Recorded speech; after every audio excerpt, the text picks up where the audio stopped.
Bodhan rural పోలీసులు యువతకి చెడు వ్యసనాల నుండి దూరంగా ఉంచేందుకు క్రికెట్ టోర్నమెంటు నిర్వహిస్తున్నారు.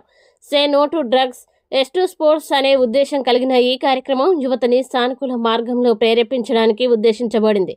ఆసక్తికరంగా క్రికెట్ టీంల మధ్య నిజామాబాద్ సిటీసీ పరేడ్ గ్రౌండ్ వేదికైంది. క్రికెట్ ఆటను 10 ఓవర్లతో సాగిస్తున్నారు. రసవత్తర క్రికెట్ క్రీడాకారుల ఆట తీరు కొనసాగిస్తున్నారు. నిజామాబాద్ సిపి సాయి చైతన్య ఆదేశాలు, బోధన్ ఏసీపీ శ్రీనివాస్ నేతృత్వం వహించగా Bodhan rural CI Vijay Babu, rural SI Machinder Reddy, Renjal SI Chandramohan, Edapally SI Rama organisation బాధ్యతలు నిర్వహిస్తున్నారు. వివిధ మండలాల నుంచి Bodhan bar association, Bodhan media, ఇతర క్రికెట్ టీంలు ప్రతిభ చూపనున్నాయి. ఈరోజు బోధన్ ఏసీపీ శ్రీనివాస్, బోధన్ పట్టణ సిఐ వెంకటనారాయణ క్రికెట్ టీంలని పరిచయం చేసుకుని టాస్ వేశారు.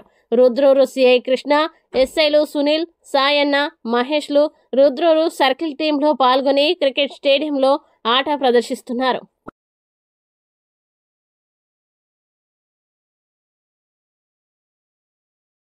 టోర్నమెంట్ ద్వారా అందరిని ఏకం చేసి వీళ్ళంతా యూత్ను అందరినీ కూడా ఈ డ్రగ్స్కు, తర్వాత ఆన్లైన్ గేము, ఇంకా ఏదైతే ఉన్నాయో సోషల్ ఎలిమెంట్స్ ఏదైతే ఉన్నాయో చెడు మార్గాలను దోవపట్టకుండా అందరూ కూడా మంచిగా ఈ క్రికెట్ ద్వారా యూత్ అందరూ కూడా సక్రమైన మార్గం పోవాలని, చెడు మార్గాలను వదిలిపెట్టి ఈ క్రికెట్ ఇటువంటి ఆటలు దేశానికి మంచిగా యూత్ దేశానికి మంచిగా ఉపయోగపడాలని ఈ మెయిన్ ఉద్దేశం, ఈ కాన్సెప్ట్ ఇది.